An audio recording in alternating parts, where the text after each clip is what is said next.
Haji Taish Khan Center and friends are among private Bangladeshi donors raising money to distribute cash, food and clothing to refugees from Myanmar. Copyright UNHCRRoger Arnold MAINAR GUNA, Bangladesh. At the end of a 22-hour drive from their village in northern Bangladesh, a busload of textile workers parks in the pelting rain.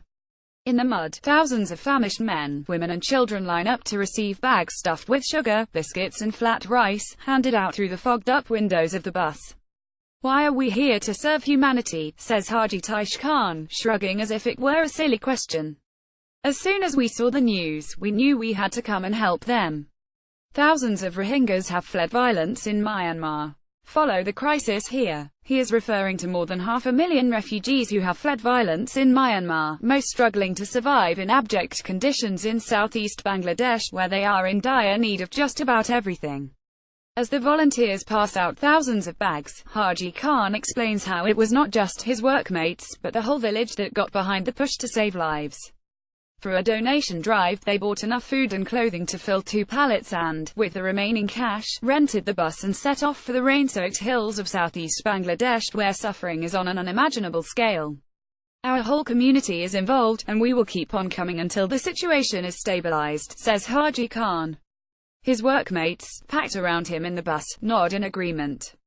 Ordinary Bangladeshis hand-deliver aid to Rohingya refugees. Martin C. Mungal, produce a camera in the churned-up field outside. Thousands of undernourished people stand a squat in ankle-deep mud, lining up to receive aid from a seemingly endless stream of donors like Haji, racing to save fragile lives.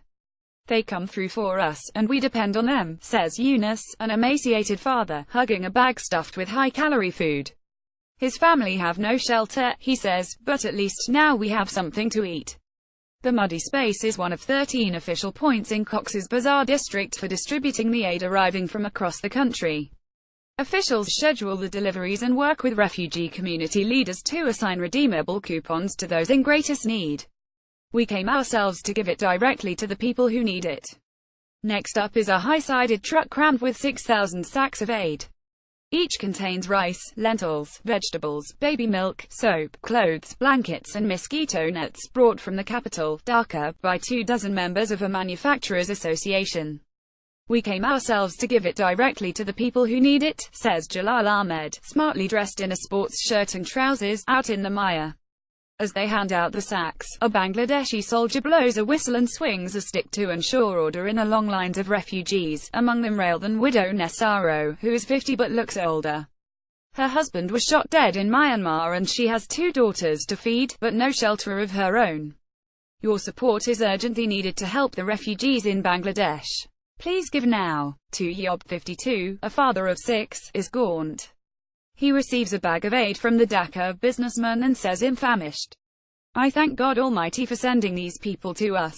This is everything to me." Just how large and how vital the private Bangladeshi aid rush has become is clear to Mohammed Razaul Karim, the manager in charge of Kutupalong refugee camp, one of only 2 government-run camps in the South Asian country.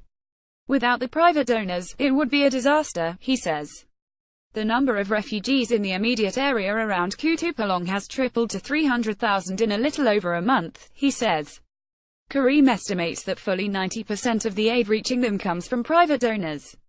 Private Bangladeshi donors have raised money to distribute aid to refugees from Myanmar at Kutupalong camp. Copyright UNHCRRoger Arnold in support of the Bangladesh government and people. UNHCR, the UN Refugee Agency, is working with partners to scale up aid to alleviate the worst crisis the region has seen in decades.